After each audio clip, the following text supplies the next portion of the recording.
Hey, what's up, and welcome to QnA, the show where I take your questions from YouTube, Twitter, and everywhere in between and answer them here in video format. Now I'm going to take your questions. Well, of course, I'm going to take your questions. This is Q&A. And this first question is from Jack Smith, who says, "Hey Q, love the content. If the Browns were able to make the playoffs this year, who would you think would be our biggest competition? And do you think we could win the Super Bowl if we made it?"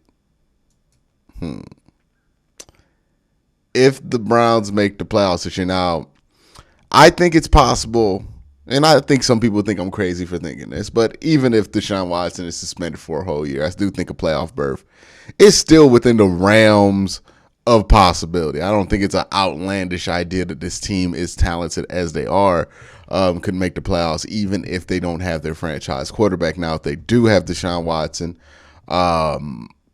I think this obviously becomes more likely that they make the playoffs. You would almost expect it. Now, who would be the Browns' biggest competition? I know Bengal fans want me to say it's the Cincinnati Bengals. Mentally, it's just not there for me. Logically, there is a case for it. I would say it's the Chiefs, right? The Chiefs are the team you haven't beaten. You've had 2 strikes at the Chiefs. You missed both of them. Very close games, but you missed both of them. You hope the quarterback would be the thing that could put you over the hump against them. And I understand the Cincinnati Bengals won the AFC North, won the AFC North and the AFC last year. So they have a rightful claim to be who you have to get through and who would be the biggest competition. But I think in all reality, we fear the Chiefs more. Like most fans fear the Chiefs more, especially in Cleveland, than the Cincinnati Bengals, because we've seen the Browns beat the Joe Burrow Cincinnati Bengals. They beat them last year. But as far as the Patrick Mahomes Chiefs go, have never done it. So that's what I would say for the Cleveland Browns would be their biggest competition. Also throwing the Baltimore Ravens in there. Look, I don't know if the Baltimore Ravens are going to be a Super Bowl caliber team this year. I don't know if they have the weapons offensively to ultimately get over that hump. But I do think the Ravens are going to be a definite, serious playoff contender. And they have been a team that the Browns have struggled to beat, especially since they got Lamar Jackson. I mean, before that, obviously, but Lamar Jackson has made things very difficult for the Cleveland Browns over the years. So I would say those 2 teams. Maybe you could throw in the Bills. I don't know with the Bills because I just haven't seen I don't have a good grasp on what the Browns would look like versus the version of Josh Allen that exists today. Like when the Browns beat the Bills and Josh Allen in 2019, that wasn't the Josh Allen that exists now, right? 2020 and 2021, Josh Allen was way more different than what he was in 2019. So that's something I have no grasp on how the Browns could handle. What I do have a grasp on is who they've already played. They have struggled against Patrick Mahomes. They've struggled against Lamar Jackson. When you look at Joe Burrow, Browns really hasn't struggled against the Cincinnati Bengals in Joe Burrow for whatever reason. So that's, again, who I would be more concerned about, just because if you look at past history. Not saying any slight to any of the other guys I didn't mention, but that's who it would be. The next question comes from Wula, who says, out of the players we didn't see a lot of last year, Swartz, Phillips, etc., who do you think is going to step up and make the biggest impact?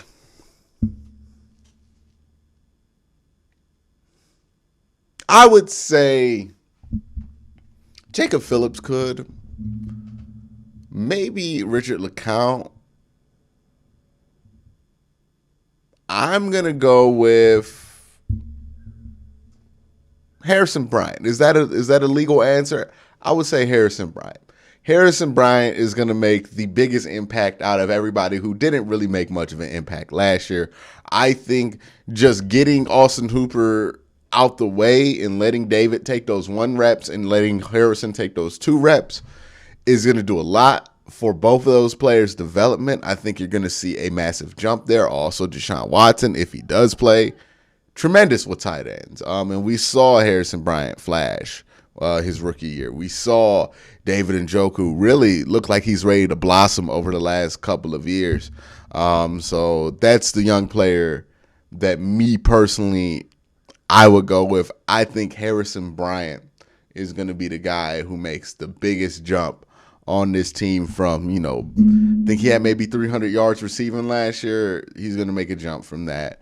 I don't even know if he had 300 yards receiving, to be honest. I think he probably had like sub 200. So, he's going to be primed to make a big jump. I would expect him to have a pretty good year this year. Not like an amazing year. I'm not saying pick him up on your fantasy team or anything like that, but I would expect that he does well in that role. Next question comes from Ian, who has what we all want to be talking about, right? I saw that apparently Myles Garrett was recruiting OBJ to come back to the Browns. It's ain't apparently. Myles Garrett was openly recruiting Odell Beckham to come back to the Browns, but I regress. OBJ to come back to the Browns. On a scale of 1 to 10, what are the odds you give this for happening? I think I said this before, but look, when Myles Garrett says he wants you to do something, things have a way of having a higher possibility of getting done, right? The biggest example I could go to is week 3 when Myles Garrett decided that he was going to tell the defense that they needed to step up shirtless in that press conference. And the next thing you know, we had the best defensive performance in expansion Browns history. Right? When Myles Garrett says we're going to get something done or we need to get something done or it's about time you do something, things happen. Things happen. Right? Now, that being said, do I think Odell comes back to the Browns? I don't know. I don't think that ship has much room to dock at this point. Just because, one, I'm going to look at this from Odell Beckham's perspective, right? If I'm Odell Beckham and I'm looking at places to go, coming back to Cleveland would have some appeal, right? There's Deshaun Watson, maybe. There is a really good roster, but there's also a lot of baggage. And what's the baggage? Well, they cut you. Right, whenever you get cut by an NFL team, there's going to be some baggage there, right? Some level of emotion because you essentially got fired, right? So it's not going to be happy dory, dunky doo, let me come back. But also there's like a mental level of baggage there where every time he's been in Ohio or played against Ohio teams, man, this dude's gotten injured, right? Like the worst years of his career in Cleveland. So that also is something that probably weighs on him and weighs against him. And then the last factor why I think if Odell comes back to the Browns, it's not going to be until like we're into the season. 1, he's rehabbing an injury. 2, when he was rehabbing that injury in Cleveland, he did not get the best medical help or medical advice because his injury did not rehab correctly while he was in Cleveland. That also might have something to do with it. And then lastly, like he doesn't know if Deshaun Watson's going to be there for how many games. So if it does happen, he would, 1, have to be fully rehab from his injury, which means he's going to do that elsewhere. He does not want to do that in Cleveland. And I understand probably why, because he had bad history in Cleveland just with injuries in general and then with his recovery especially. Also, when it comes to Deshaun Watson, you got to make sure he's going to be able to play that season if you're going to sign to play with Deshaun Watson, right? So he's probably going to wait that one out as well. Given that all those things almost have to happen before Odell Beckham can sign here, and that's all that's going against Odell Beckham being in Cleveland, it's a pretty low chance of happening. But since Myles Garrett is making the push, I'll give it like a 2 to 3 on the scale of 10. I don't think it's very likely. I don't think it's better than what I thought it was before he made that push, which was it ain't happening. But now it might, but I don't think it's likely. You know what I mean? All right, the next question comes from Praise the Sun, who says, hey, what's going on, Q? Do you think we have enough depth at tight end, or do we need to pick up additional pieces at the tight end position? Yeah, I think they're going to have to pick up another. Like, I don't know who they're going to have as the third tight end. We'll see how things shake out in camp, right? Maybe that basketball player they brought in shakes out to be a good tight end. And if that's the case, I think they're fine. But yeah, as it's constructed right now, if they had to play a game today, I would be concerned about the position a little bit, at least when it comes to depth, because they only really have 2 guys that you can play. And then everybody else is like guys that might make the roster. So I'm not very confident there. The next question comes from Antoine Rutland. I mispronounced that. My bad, dog. How creative do you think Stefanski and Van Pelt will get with the playbook with Watson at the helm? What is the limit for this offensive ceiling? With Watson at the helm, I don't think there's much of a limit. That's why you paid Deshaun Watson the big money, because you're not limited with him at quarterback. As far as creativity goes, I want to differentiate some things, because I think we just say creativity when we talk about the playbook. I don't care if the Browns get creative, because creative doesn't mean good. Hugh Jackson was creative. His play sucked, but he was creative. Right? You can be creative with how you lose 15 yards. You can be creative with how you get off the field in 3 downs, right? Creativity has almost nothing to do with it. Football does not need more creativity.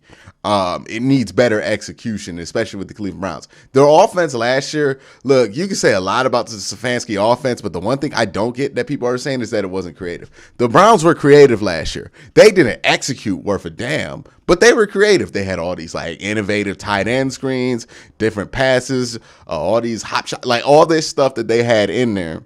It was creative. It just sucked because they didn't execute any of it. So I think the difference with Deshaun Watson isn't that they'll be more creative. Don't expect that they're going to do a lot of tricky stuff, right? Because you don't have to do the tricky stuff, because your quarterback's not terrible. Well, I'm not saying Baker's terrible, but he played terrible last year. So if that's the case, you will see what looks like regular offense more often, because you don't have to get creative. And what changes with the offense isn't that it's going to be more creative with Watson at the helm. It's that it's going to execute at a higher level with Watson there, right? Instead of looking at one read, and if that read's not there, it's scramble time. It becomes, okay, well, what about this option, that option, right? Being able to execute on the second, third level of a play, being able to have multiple options, maybe 4 options in a pass play that could get you 10 yards. That's what Deshaun Watson brings. It's not going to be looking super creative. That's what you're expecting. I don't think it's going to be super creative, right? Will they have some runs? Will they do some new stuff? Absolutely. That's their job. But will it be the most creative stuff you ever seen? I would hope not, because the more creative they have to be tells me the more the base football doesn't work. So when it comes to this, it's not going to be super creative. But the difference with Watson at the helm is that you can run the plays that you had at a higher level. You can run more complex versions of the plays you had at a higher level. You can run more plays at a higher level and have more options available to you, because your quarterback does not limit you in any significant way. And that is why you pay quarterbacks the big money, because that expands your offensive flexibility by almost an infinite amount when you have that at your helm, right? I mean, I'm talking about going from 2 options per pass play for most quarterbacks to a top 10 level guy has 4 options or 3 options. Like, just think about how many more options that gives you on just the base plays when you have a Deshaun Watson, and then think about what else you can do when you have a guy at that caliber. That's what opens things up. The next question comes from Vaughn, who says, what positions could use better depth in case of injuries? I would say running back. No, I'm joking.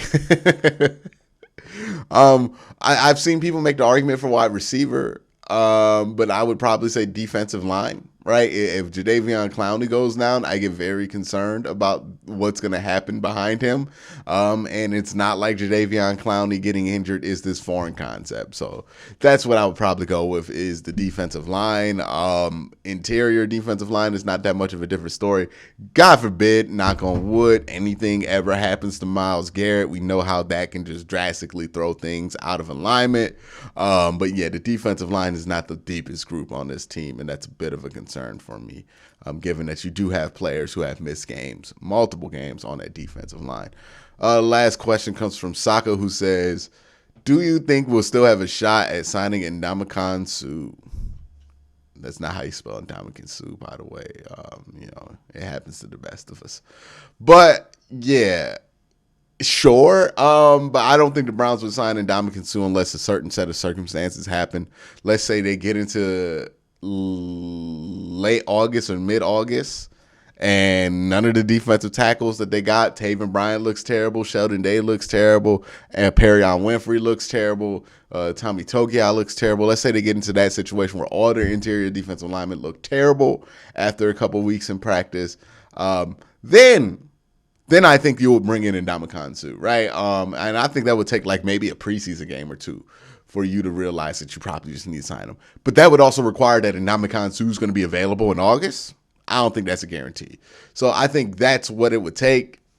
I don't think it's a high possibility of happening, but it's certainly possible. I don't think the Browns are adverse to it, and they're certainly not cap strapped.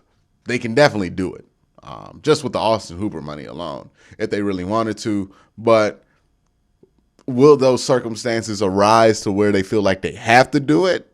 I don't think so, and I think that's the only way they do it is they feel like if they have to. But that's it for this week's Q&A.